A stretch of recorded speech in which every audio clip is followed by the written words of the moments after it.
بسم الله الرحمن الرحيم والذاريات ذروا فالحاملات وقرا فالجاريات يسرا فالمقسمات أمرا إنما توعدون لصادق وإن الدين لواقع والسماء ذات الحبك إنكم لفي قول مختلف يؤفك عنه من أفك قتل الخراسون الذين هم في غمرة ساهون يسألون أيان يوم الدين يوم هم على النار يفتنون ذوقوا فتنتكم هذا الذي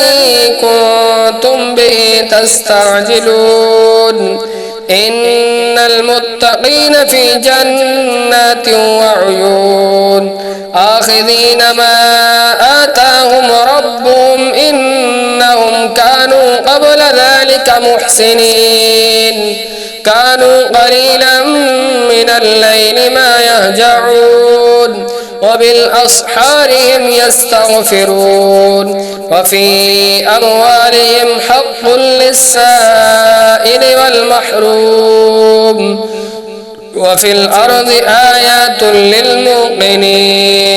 وفي أنفسكم أفلا تبصرون وفي السماء رزقكم وما تعبدون فورب السماء والأرض إنه لحق مثل ما أنكم تنطقون هل أتاك حديث ضيف إبراهيم المكرمين إذ دخلوا عليه فقالوا سلاما قال سلام قوم منكرون فراغ إلى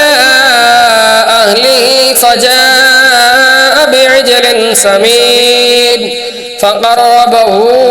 إليهم قال ألا تأكلون فأوجس منهم خيفة قالوا لا تخف وبشروه بغلام عليم فأقبلت امرأته في صرة فسكت وجهها وقالت عجوز عقيم قالوا كذلك قال ربك إنه هو الحكيم العليم قال فما خطبكم أيها المرسلون قالوا إنا أرسلنا إلى قوم مجرمين لنرسل عليهم حجارة من طين مسومة عند ربك للمسرفين فأخرجنا من كان فيها من المؤمنين فما وجدنا فيها غير بيت من المسلمين وتركنا فيها آية للذين يخافون العذاب الأليم وفي موسى إذ أرسلناه إلى فرعون بسلطان مبين فتولى بركنه وقال ساحر أو مجنون فأخذناه وجنوده فنبذناهم في اليم وهو مليم وفي عاد إذ أرسلنا عليهم الريح العقيم ما تذر من شيء أتت عليه إلا جعلته كالرميم وفي ثمود إذ قيل لهم تمتعوا حتى حين فعتوا عن أمر ربهم فأخذتهم الصاعقة وهم ينظرون فما استطاعوا من قيام وما كانوا منتصرين وقوم نوح من قبل إنهم كانوا قوما فاسقين والسماء بنيناها بأيد وإنا لموسعون والأرض فرشناها فنعم الماهدون ومن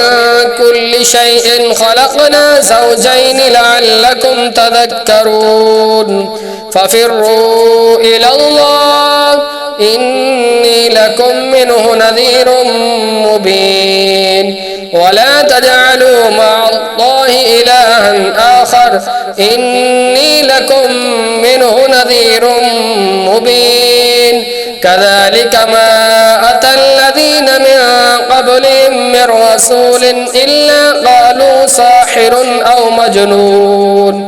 أتواصوا به بل هم قوم طاغون فتول عنهم فما أنت بملوم وذكر فإن الذكرى تنفع المؤمنين وما خلقت الجن والإنس إلا ليعبدون ما أريد منهم من رزق وما أريد أن يطعمون إن الله هو الرزاق ذو القوة المتين فإن للذين ظلموا ذنوبا مثل ذنوب أصحابهم فلا يستعجلون فويل للذين كفروا من يومهم الذي يوعدون